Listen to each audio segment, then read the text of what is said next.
I'm not doing very well at downsizing my collection because I just bought some more stuff on eBay. It's a grouping of O-gauge diesel shells from Williams. I bought 4 of them, and even after shipping and sales tax, my price per shell was under $10 each. This is an SD-45, and cosmetically, it's in really good shape. The paint has only 1 or 2 minor nicks around the cab, and the graphics, while being very basic, well, those are nearly perfect.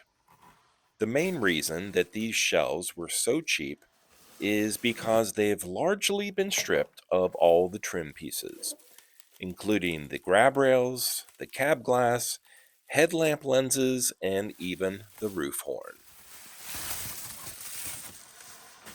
But here's an FP-45 for Pennsylvania, and it's the first of 3 Williams FP-45 shells decorated with that road name. 2 shells are painted in Tuscan red, and the third one is in Brunswick green. This one actually has the cab glass and the headlamp lenses. But none of these came with the ornamental roof horns or handrails.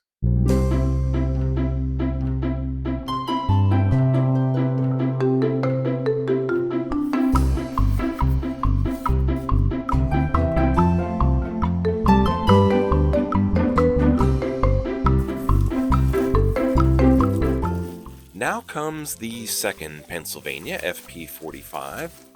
This one is completely stripped of all its trim pieces. The shells have really good paint, but I'm not really sure about the replacement of the trim pieces. Their cost would be way more than the $10 that each shell cost me. So, I may end up making something on my own.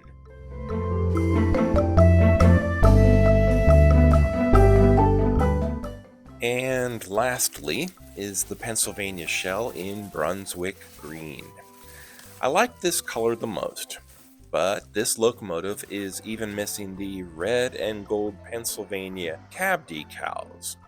Plus, there is something on the shell that, I don't know, you can feel it. It may or may not wash off. I'm not sure. So even though I like the green, this one, plus one of the brown ones, will likely be repainted.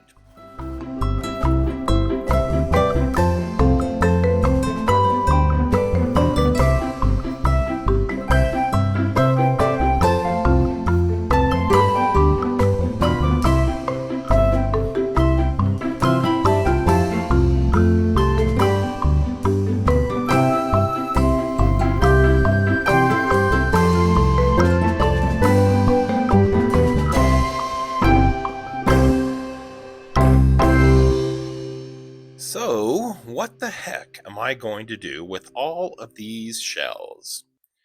Well, I'm no stranger to the Williams FP-45. I've owned a few over the years, and I also know that an SD-45 shell fits on a Williams FP-45 base, and I happen to have 2 of those, both of which are really nice powered units decorated for Amtrak, and I've had the striped one for over 20 years, and it still runs really, really well.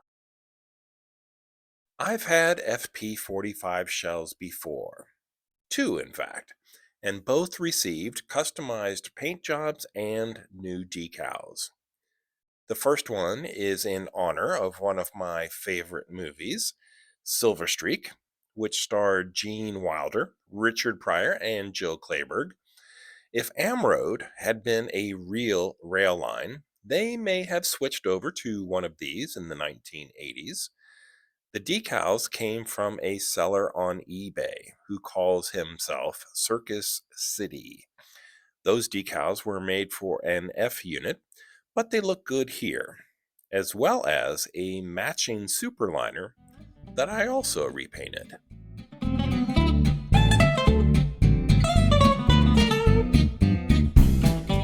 $5 is what I paid years ago for the shell that eventually became this customized Metra diesel.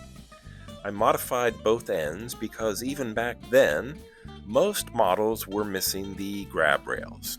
I also added some details to the roof. Both this Metra diesel and the Amroad version share the base from the striped Amtrak locomotive. I'll do the same thing with this new batch of shells. They'll all just be one happy family sharing the same base. If you enjoyed this video, please like and subscribe. Thank you for watching, and until next time, this has been Bob's Workshop. Take care.